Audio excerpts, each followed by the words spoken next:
How high should I set the goals for my team? What if I set them too high and we don't achieve it? What if I set them too low and it doesn't inspire them? This is a question that came up from one of our clients the other night in a coaching session. Project manager, very ambitious, doing excellent in his career at the moment. But we were talking about strategy for the business and for his own growth. And I asked the question, how high should I be setting them goals, them objectives for the team? What if I set them too high and people go, that's not possible, we're not going to be able to do that? He had it in his mind that we can set these targets too high, that if we set it way too high, people think, no, we can't achieve that. Now this person, like myself, does ultra running in his spare time, run 100 miles in the near future. So I know he's not concerned about setting difficult challenges. His concern was, how do I get people to buy in that high goal that I set for the team or for the organization or for the project?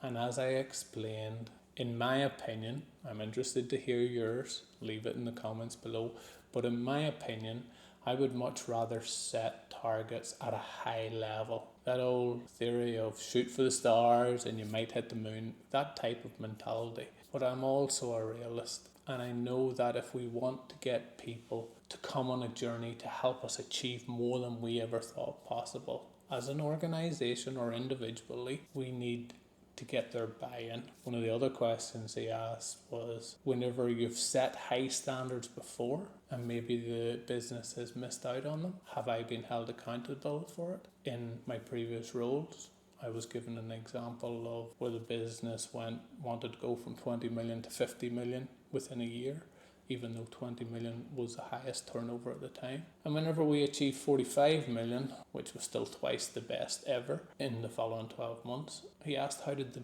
business react to that? Now in that business, the leader at the time was able to set that stretch target for the business. We came up with a plan of how we were going to achieve it. A few things we got right, a few things we got wrong. And that's part of progress, that's part of development. But by being able to set that high standard at the start, they didn't jump up and down whenever we missed out on it. We had a celebration to say, hey, look, still the best year the business has ever had. What we've done has been outstanding. But how do we push on from this and even achieve more the following year? And I think that's an important aspect. If we are setting really stretched targets for our team, we shouldn't be frightened to say it up front.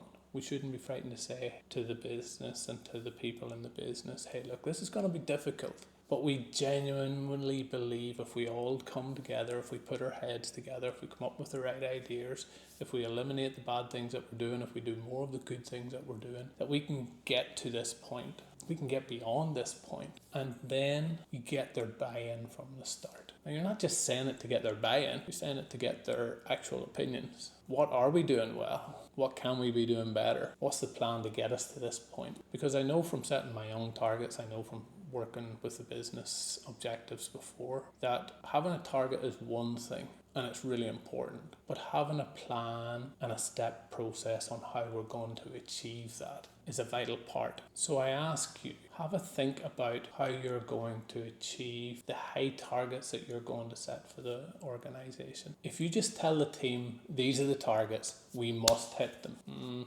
chances are they won't buy into it. So part of the strategy has to be, how do I get the team to come on a journey with me to achieve these high targets? Once you can get that right, you're halfway there. By the end of our conversation, the project manager had very much realized that I can't be frightened to set high targets. I can't be frightened to really challenge our team to grow, develop, and be more than they think possible. Because I've seen it in the past, and I'm interested to get your thoughts on this. I've been in businesses that set high challenges, high targets. They get your buy-in, they make it seem like it's a special journey that we're on to achieve something that we've never achieved before, that we're going to leave our mark. You feel engaged in that, you want to help be part of something special. Versus you've been in businesses before where they're okay with doing what needs to be done, they're okay with providing a mediocre service to the clients, they're okay not setting targets for the team to grow and develop and get the best out of themselves. I'm interested to know which business you would like to work in, what you have seen in your experience over the years. Leave it in the comments below. And as always, thanks for watching.